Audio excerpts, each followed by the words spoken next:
전문가들 모시고 지금부터는 선대위 출범 이후 앞으로 여론 변수들까지 좀 분석을 해보겠습니다. 이택수 리얼미터 대표, 배종찬 인사이트K 연구소장 두 분 모셨습니다. 어서 오십시오. 안녕하십니까? 네, 안녕하세요. 예, 안녕하십니까. 지난 사실 금요일 저희 방송할 시간만 해도 갈등 최고조 이렇게 방송을 했었는데요. 주말 사이에 이 갈등이 극적으로 봉합이 되고 오늘 출범식까지 이렇게 이어지는 이런 상황인데요. 좀 어떻게 보셨습니까? 네, 지금 주된 내용이 네 가지였었는데 네. 정부의 뭐 부패나 무능 이런 부분을 비판했고 두 번째는 이제 이번 이 선대위 출범을 통해서 당 중심으로 선거가 치러져야 된다. 그다음에 세 번째는 이제 공정에 이제 방점을 뒀고요. 마지막으로는 혁신, 네. 경제 발전에 힘을 쏟겠다라고 했는데 일단 말씀하신 대로 금요일 오전까지는 사실 파국으로 가는 것이 아니냐 예. 이런 보수 진영 내부에 이런 걱정들이 많았었는데 금요일 저녁에 극적으로 합의가 되면서 오늘 김종인 위원장, 이준석 당대표가 모두 참여하는 메모드급 선대위가 이제 출범하게 됐는데 네. 일단 가장 이제 일성으로 얘기한 것이 이제 정부를 비판하는 내용. 예. 결국에는 지금 최근의 선거가 대체로 보수가 분열돼서 실패했기 때문에 이제 하나된 모습으로 선거를 치르겠다. 특히 이제 색깔도 지금 모두 그러니까 빨간색 배경에 빨간색 이제 머플러까지 오늘 빨간 다 하는. 목도리까지 두르고 네, 나오더라고요. 이게 이제 예. 결국에는 인물 정책보다는 이제 구도에 좀 방점을 둔 그런 선대위의 제 일성이 아니었나 이런 생각을 해봅니다. 예, 윤 후보의 연설 가운데 배종찬 소장님은 오늘 어떤 부분이 가장 눈에 띄셨습니까? 네 글자죠. 정권 교체. 정권 교체. 예. 김종인 전 비대위원장이 총괄 상임위원장으로 영입이 되고 이준석 당 대표와의 투스톤즈 갈등도 봉합이 된 가장 큰 이유는 지지율 때문입니다. 네. 그러니까 정권 교체 여론이 높은데 윤석열 후보의 지지율이 높지 않다라는 것은 두 인물과의 갈등 때문이거든요. 네. 결과적으로는 오늘 선대위 출범 연설에서도 기승전 정권 교체. 정권 교체예요. 예. 처음에도 정권 교체가 나왔고 그다음에 이제 단합을 강조했고 결국 단합하지 않으면 정권 교체 여론에 올라타지 못한다는 것이거든요. 그리고 또 하나 강조한 것은 이번 대선은 자기 지지층 외에 M여중, MZ세대 여성 중도층이 중요하다는 걸 또 한 번 강조했어요. 예. 청년과 여성을 보강하겠다. 그리고 심지어는 합리적 진보까지 확장하겠다. 이 이야기를 강조를 네. 했습니다. 그리고 공정이 상식이다. 그러니까 김종인 총괄 상임위원장이 강조하고 있는 약자와의 동행, 경제민주화의 또 다른 이름이죠. 이걸 통해서 정권 교체 여론을 확산하겠다라는 것이고 보면은 화면이 뭐 붉은색으로 가득 찼어요. 네. 그러니까 목도리도 다 붉은색으로 할 정도인데 이것도 결국 정권 교체 컨셉이죠. 원팀으로 원팀. 다 목도리를 하는 것. 지난주에 그 주말에 후보하고 대표가 빨간 티 입고 그러니까요. 연설했잖아요. 예. 그러니까 부산에서 유세할 때도 사진 찍고 싶으면 말씀 주세요 네. 하는 그 후드티도 빨간색이었어요. 그 이야기는 빨간색으로 당으로 결집을 하자, 보수 결집을 하자 이 이야기가 있는 것이고 이른바 이게 살짝 또 계절적인 요인도 있어요. 연말 연초가 되니까 산타클로스 이펙트. 또 예. 친근하게 대중에게 다가서는 거지. 약간 그런 그것도 이미지 전략도 있었다. 노림직하죠. 아, 그렇군요. 어쨌든 너무 일사천리로 봉합되다 보니까 이거 빅피처 아니었어? 이런 얘기까지 나오는 상황이었는데 이준석 대표와 윤석열 후보 갈등 봉합도 봉합이지만 사실 지난 주말 저녁에 깜짝 놀랐던 게 김종인 위원장 합류 안 될 것 같았는데 합류한다 이 소식이 전해진 부분 아니겠습니까? 지금 말씀하셨지만 중도 합리적인 진보를 승리 핵심 주역으로 만들겠다 오늘 이 얘기를 한 상황이고요. 김종윤 전 비대위원장 영입도 이런 측면 아니겠습니까? 앞으로 지금 금태섭 의원이라든가 상징적인 인물도 선대위에 들어온다고 하는데 어느 정도 영향력이 있을까요? 지난주에 발표된 여러 여론조사 결과가 윤석열, 이재명 두 후보의 지지율이 오차 범위 내로 줄어들면서 네. 심지어는 뭐 동률로 나온 여론조사도 있지 않았습니까? 결국에는 각 진영은 이미 결집을 했고 일주일 사이에도 이렇게 여론이 출렁일 수 있다는 걸 보여줬던 한 주간이었었고 결국 중요한 거는 중도층을 잡아야 된다는 어떤 메시지가 담겨져 있던 여론조사가 지난주에 많이들 발표가 됐는데요. 네. 김종인 전 위원장이 이제 윤석열 후보 입장에서 반드시 필요했던 이유가 바로 이런 이유죠. 중도층을 잡아야 되고 지금 얘기 나왔던 뭐 임태희 전 장관이라든지 금태섭 전 의원 예. 이런 분들 또 윤희숙 전 의원도 마찬가지고요. 이제 중도층에 득표력이 있는 그런 분들인데 이분들이 윤석열 후보 입장에서는 다행스럽게도 아무튼 극적으로 합류가 되면서 중도층에 어필을 할 수 있는 이런 상황이 됐는데 물론 이제 제3지대 안철수, 심상정 후보들도 있지만 당장은 온건 보수 또 합리적 보수의 이미지를 갖고 있는 이런 전직 의원들의 합류가 굉장히 중요한 의미를 줄 수 있다라고 생각합니다. 예. 자, 일단 일주일간에도 여론에 이렇게 영향을 줄 수 있다는 걸 보여준 한 주였다 얘기해 주셨는데 지난 한 주 동안 여론을 종합한 오늘 아침에 나온 여론조사 결과 한 두 가지 정도 보실 텐데 일단 지난주 월요일부터 금요일까지 한 리얼미터 여론조사부터 좀 보여주실까요? 자, 보면은 두 후보 간의 격차가 지금 9.4%포인트에서 6.5%포인트로 좁혀졌습니다. 물론 이제 오차 범위 밖으로 윤석열 후보가 앞서가고 있습니다만은 격차가 좁혀진 걸 볼 수 있고요. 그리고 한국사회여론연구소 KSOI 조사 결과를 좀 보여드릴 텐데 이거는 금요일, 토요일 그러니까 갈등이 최고조에 달할 때 하고 봉합된 것이 두 가지가 다 반영된 거거든요. 2.8%포인트 두 후보 사이에 차이가 있다가 3.3%포인트 이렇게 됐는데 자, 이거 어떻게 앞으로 이번 주에 나올 여론조사들을 어떻게 좀 가늠해 볼 수 있을까요? 이번 주에 실시된 조사를 봐야겠죠. 네. 그러니까 오늘 이후에 나오는 조사들. 토요일이 포함됐다 그러더라도 금요일 날에 인물 갈등이 여전히 있거든요. 그 이야기는 윤석열 후보와 이재명 후보의 지지율이 붙었다. 네. 더 좁혀졌다. 이 이야기는 결국 정권 교체 여론에 올라타지 못한 윤석열 후보의 지지율이 김종인 또 이준석 갈등의 여파에 영향을 받았다. 이렇게 분석할 수밖에 없는 것이거든요. 그렇지만 이제 반등의 모멘텀이 만들어졌습니다. 이번 주에 실시되는 조사에서 다시 윤석열 후보의 지지율이 상승하고 이재명 후보의 지지율은 어떤 변화가 있을지 일단은 윤석열 후보는 갈등이 봉합됐어요. 네. 그러니까 지지율이 반등할 모멘텀과 계기가 만들어진 거죠. 대체로 전망은 이번 주 오늘이 월요일입니다. 월요일부터 오늘부터 실시되는 조사는 윤석열 후보가 조금이라도 더 올라갈 가능성이 상당히 있다. 그렇다면 쫓아가는 이재명 후보는 어떤 전략을 통해서 윤석열 후보를 쫓아갈지 또 계속해서 이 격차가 벌어지는 것을 어느 정도로 더 좁힐 수 있는지 이 추세는 이번 주에 봐야 되는데 네. 그럼에도 불구하고 윤석열 후보가 갈등을 봉합했기 때문에 올라갈 더 기회의 여지는 많다라고 봐야겠죠. 예. 그러니까 지난주 이 대선 후보 지지율에 영향을 끼친 가장 큰 요인이 이제 국민의힘 선대위 갈등이었는데 이재명 선대위로서는 사실 반사 이익 측면이 있었는데 지금 말씀하신 거 들어보면은 이제는 이 반사 이익보다는 윤석열 후보가 좀 올라갈 여지가 있다. 자, 이런 분석을 해주셨는데 그렇다면 민주당 입장에서는 지금 어떤 전략으로 좀 임해야 될까요?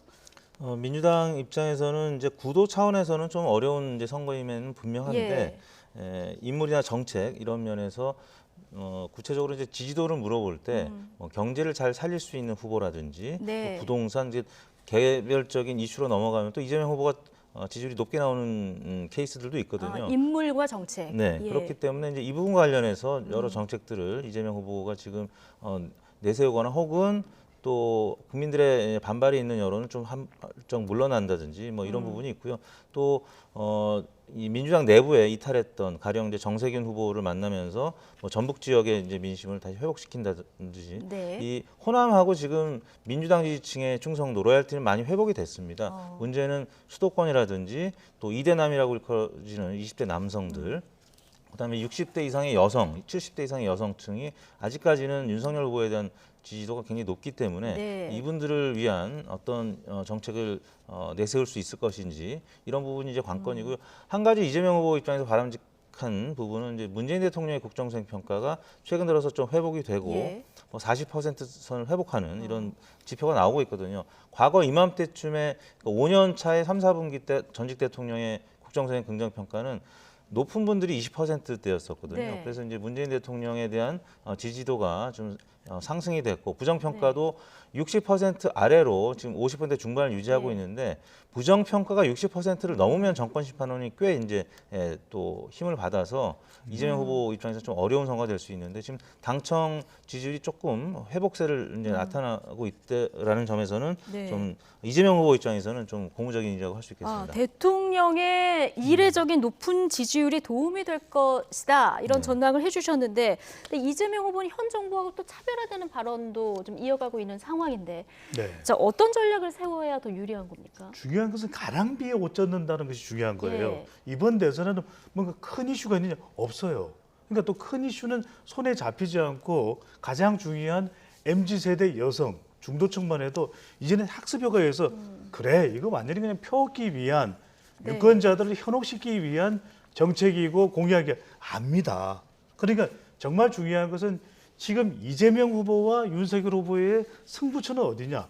국민의힘 지지층도 아니고 더불어민주당 지지층도 아니에요. 어디냐면 20대, 30대 MZ세대일까? 그렇지 않을 수도 있어요. 네. MZ세대는 이번 조사 결과와 지금까지 추세를 보더라도 여전히 부동층이 많습니다. 네. 그러니까 정작 손에 잡히는 연령대는 50대일 수가 있는 것이죠. 예, 50대. 그리고 우리가 예. 여성을 이야기하는데 변동성이 큰 20, 30대 여성보다도 오히려 40대, 50대 여성을 잡아야 돼요. 여성들이 경력이 단절됐죠.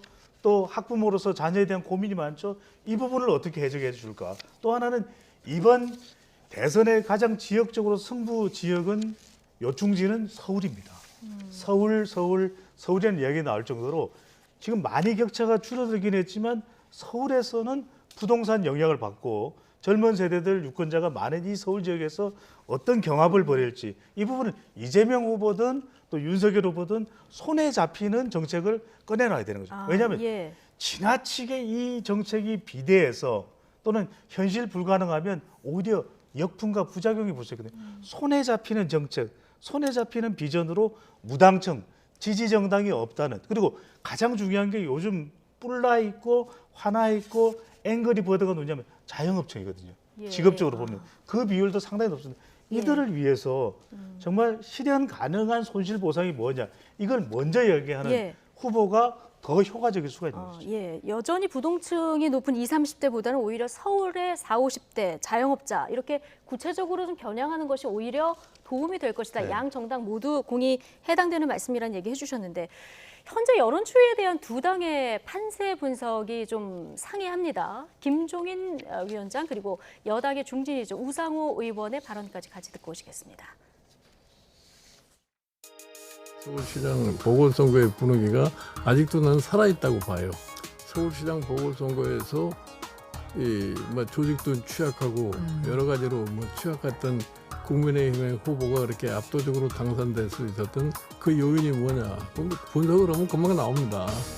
그 요인을 갖다 바탕으로 해가지고서 내년 대선에 우리가 공약을 어떤 형태로 만들어 주느냐에 따라서 그 분위기를 갖다 지속할 수 있다고 생각을 해요. 우리가 지금 유권자를 상대로 할 적에 무슨 뭐 네거티브 선거다 뭐다 이거 별로 의미가 없어요. 유권자들이 너무나 정보를 많이 가지고 있기 때문에. 일주일의 절반 정도는 좀 저렇게 현장을 돌고 절반 정도는 정책 발표 및 또 계층별 공약을 하기 때문에 대선에서는 너무 깜짝쇼 하려고 하는 것보다 꾸준하게 가면서 쌓아나가는 것도 매우 중요합니다. 특히 초반기에는 내부 정비하는 게 더 중요하거든요. 제가 볼 땐 지금 어떤 13% 이상 벌어졌던 여론조사 결과가 1% 차이 엎치락뒤치락하는까지 온 것은 그 나름대로 이재명 선대위가 윤석열 선대위보다 훨씬 안정적이고 효과적으로 왔다는 것을 입증하는 거죠. 그리고 후보의 행보에서도 상당한 반영이 있다 이렇게 봐야 되는 거죠. 자, 두 분의 여론에 대한 분석 듣고 오셨는데 지금 김종인 위원장은 높아진 유권자 요구사항에 후보가 어떻게 부응을 하느냐 이게 앞으로 중요하다고 얘기하면서 어떤 얘기를 했냐면 4.7 재보선 당시 분위기가 여전히 살아있다 이런 얘기를 했거든요. 자, 이 분석에 동의하십니까? 그런 분위기가 살아있긴 한데요. 네. 그때보다는 정권 심판론의 이 강도가 좀 약해진 건 사실입니다. 제가 아까도 말씀드렸지만 문재인 대통령의 국정수행 부정평가가 당시에는 60% 초중반까지 네. 한 63%까지 상승을 했었고요. 예. 또 정당 지지율에서도 야당 지지율의 보수 야당 지지율의 합이 뭐 그 정도 한 50%를 훨씬 상회하는 그런 결과가 나왔었는데 지금은 그때보다는 문재인 대통령 부정평가도 한 10%포인트 하락한 수치가 나타나고 있고 정당 지지율도 민주당이 꽤 이제 만회를 했습니다. 그렇기 때문에 지난주 같은 경우에 이재명, 윤석열 후보의 지지율이 완전 동률로 나왔던 그런 경향성이 있었기 때문에 4.7 재보궐선거의 분위기가 살아있긴 하지만 지금은 그때보다는 많이 약화됐다. 그래서 네. 이제 구도면에서 보수 쪽으로 많이 기울어진 그런 운동장 판이었다면 지금은 어느 정도는 이제 복원이 된 이런 상황이기 네. 때문에 윤석열 후보 입장에서도 안심할 수 없는 단계였었고 그렇기 때문에 지난주 금요일 날 네. 좀 어려웠던 단계에서 이제 극적으로 이 만회가 되는 이런 상황이 되지 않았나 싶고요. 네.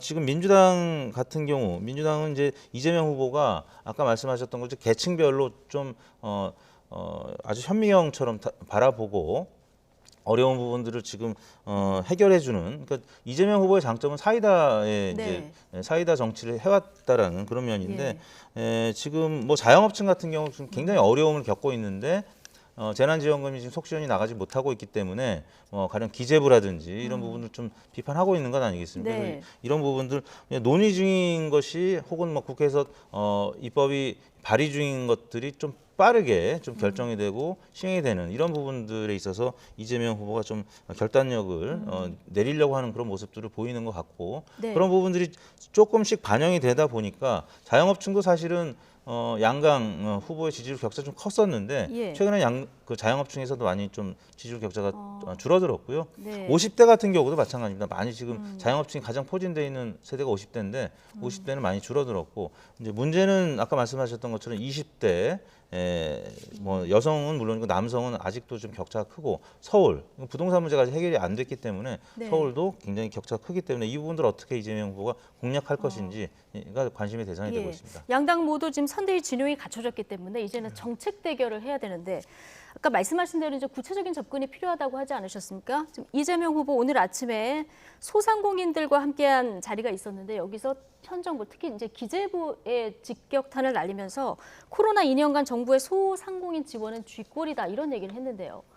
오늘 위원장께도 김종인 위원장도 윤석열 후보의 1호 공약이 뭐가 될 거냐라는 질문에 2년간 코로나 사태에서 경제적으로 황폐한 사람 어떻게 소생시킬 수 있느냐 이게 1호 공약이 될 수밖에 없다 이렇게 얘기를 했거든요. 별 차이가 없는 거예요. 예, 그러니까 둘 다 정확히 보고 있는 겁니까? 그렇죠. 예. 그러니까 이기기 위해서 선거하는 겁니다. 한 표라도 더 얻기 위한 거예요. 네. 한 표라도 더 얻기 위해서는 지금 가장 민감하게 타격을 받고 있는 자영업층의 마음을 얻어야 되거든요. 예. 그러니까 이번 대선은 김종인 총괄 상임위원장의 이 발언은 이번 선거를 정권 교체 여론으로 몰고 가겠다 그 이야기예요. 그렇기 때문에 구도로 몰고 가겠다. 그래서 정권 교체 여론이 대체적으로 높은 상태인 만큼 그것을 최대한 10분, 100분 이용을 하겠다라는 것이 이 김종인 위원장의 의미인 것이고 네. 우상호 의원의 발언을 보면 고스란히 나옵니다. 이건 뭐 당으로도 해결하기가 힘들고 대통령의 지지율이 높다고 해도 대통령 지지율만 가지고 안 되는 거예요. 그러다 보니까 이재명 후보 중심으로 가겠다. 그러니까 지금부터는 이재명 후보의 개인기 그리고 윤석열 후보와 김종인 위원장의 호흡 이게 사실상 대결 구도가 되는 거죠. 그러니까 정권 교체냐 아니라 정권 교체의 성격도 가지고 있는 이재명 후보의 변화와 혁신에 대한 목표, 의지 이것이 누가 더 경쟁력이 있느냐를 이제는 겨누는 그런 싸움이 될 수밖에 없는 것이거든요. 그런 만큼 이제부터는 정책이 별로 다를 게 없어요. 그러다 보니까 이재명 후보도 윤석열 후보의 50조 제안 제가 받아들이겠습니다. 선거 때까지 기다릴 게 아니라 지금부터 하시죠. 이런 이야기를 하는 건 뭐냐면 네. 정책상으로 별로 달라질 게 없는 거예요. 그런데 윤석열 후보가 그렇다면 정권 교체 여론을 김종인 위원장이 이렇게 강조하는데 왜 지지율이 지금 더 높지 않느냐?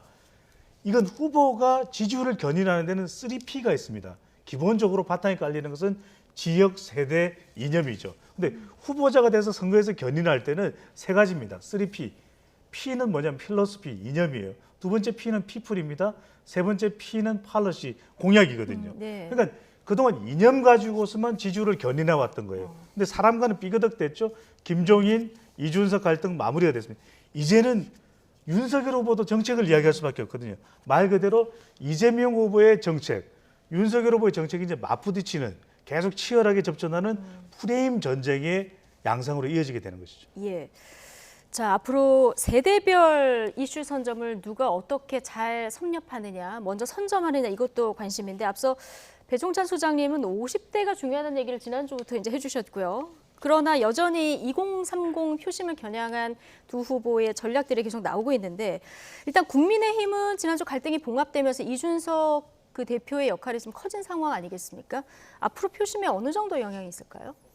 이준석 대표 본인이 30대이기 때문에 네. 이준석 대표의 뭐 잠행, 또 잠적 이런 이제 표현들이 나왔던 뉴스가 지난주에 팽배하면서 특히 30대에서의 지지율 격차가 거의 이제 붙은 것으로 혹은 뭐 민주당 이재명 후보가 좀 앞서는 조사 결과들도 있었던 것 같고요. 그동안에 사실 20, 30대가 같이 윤석열 후보 쪽으로 많이 이동을 했었는데 지금은 30대의 경우에 이재명 후보 쪽으로 많이 돌아선 그게 바로 이준석 당대표와 윤석열 후보 간의 갈등 때문이었던 것 같습니다. 그리고 이제 30대의 경우에는 그런 요인 외에도 최근 들어서 이제 부동산 시장이 과거보다는 조금 안정화되고 있다라는 보도들이 네. 나왔었고요. 다만 20대 같은 경우는 지금 뭐 주식이라든지 아니면 가상화폐 시장이 조금 좋지 않습니다. 이런 네. 부분들 그리고 젠더 문제는 여전히 20대 특히 남성들한테 민감한 이슈이기 때문에 20대 남성과 아까 말씀드린 60대 여성 특히 가정주부 자영업층은 여전히 윤석열 후보 쪽에 머물러 있는 이런 모습들을 나타내고 있고요. 또 그 뭐 지역별로는 이제 광주 전라 지역에서 윤석열 후보가 뭐 약진하는 부분들이 조금 이제 나타나기도 했고 반면에 또 대구 경북 지역에서 이재명 후보가 또 약진하는 모습들 각 적진에서 한 20%대를 지금 기록하고 있는 결과들이 나오고 있거든요. 대구에서 약진하는 거는 이재명 후보가 대구 경북 출신 대선 후보라는 네. 이런 점도 좀 작용을 할까요? 네, 긍정적인 측면에서는 이제 그럴 수 있고요. 예. 또 한편으로는 반사익적인 측면, 아. 지난주 윤석열, 이준석 혹은 윤석열, 김종인 이 양측 간의 대결 구도가 아주 심화됐었기 때문에 지난 주에는 TK 지역, 특히 이제 윤석열 후보의 뭐 집토끼층이라고 할 수 예. 있는 영남권에서 조금 고전하는 그런 시기였었기 때문에 그런 현상이 나타났다고 볼 수 있겠습니다. 예. 자, 이제 또 하나 변수가 오늘 정의당 심상정 후보하고 국민의힘 안철수 후보가 이제 회동을 하지 않습니까? 안철수 후보나 심상정 후보에 대해서 작은 거인이다 이런 얘기를 좀 해주셨는데 앞으로 지금 공통 분모를 찾긴 하는데 워낙 정책 방향이 다르기 때문에 공조가 가능할까 이 부분도 좀 궁금한데 어떻게 보십니까? 가벼운 수준의 정책적 연대는 가능하겠죠. 가벼운 그래야 수준의 정책적 계속 연대. 예. 관심을 모을 수가 있고 그래야 미디어에서도 다루어질 수가 있고 노출될 수가 있거든요. 만약 그런 행보까지도 안 한다 그러면 유력 후보 중심으로 갈 수밖에 없는 겁니다. 예. 그런데 중요한 것은 단일화를 한다 또는 합당을 한다 그건 불가능하죠. 그 이야기는 뭐냐면 지금 심상정 안철수 후보의 경우에는 그만큼 완주의 가능성이 더 높아지고 있는 거예요. 예. 왜? 이재명 후보나 또는 윤석열 후보와 단일화를 해야 될 특별한 정치적 이득이 없습니다. 예. 그렇다면 완주를 해야 될 가능성이 높다면 더 초점이 맞추어지는 것은 이재명 후보 그리고 윤석열 후보라고 봐야 되겠죠. 이렇게 팽팽할 때 심상정 후보의 지지층, 지지율 그리고 안철수 후보의 지지층이 중요할 수밖에 없다. 그렇다면 합당이나 단일화 없이 이재명 후보는 심상정 후보의 지지층을 윤석열 후보는 안철수 후보의 지지층을 어떻게 가져올 수 있을까? 이게 가장 중요한 작은 거인과의 관련된 관건이라고 볼 수밖에 없기 때문에 이심 전심이 아니라 이심윤안이 되는 거죠. 이심윤안. 예. 알겠습니다. 어쨌든 이 두 분은 지금 대장동이나 고발사주 특검 그리고 거대 양당 기득권 타파하자 여기까지는 좀 의견이 모아졌는데 여기서 제3지대의 어떤 연대가 어느 정도로 이루어질지 이것도 좀 주목해서 보도록 하겠습니다. 오늘 두 분 말씀 여기까지 들어야 될 것 같습니다. 이택수 리얼미터 대표, 배종찬 인사이트K 연구소장 두 분과 함께했습니다. 고맙습니다. 네, 감사합니다.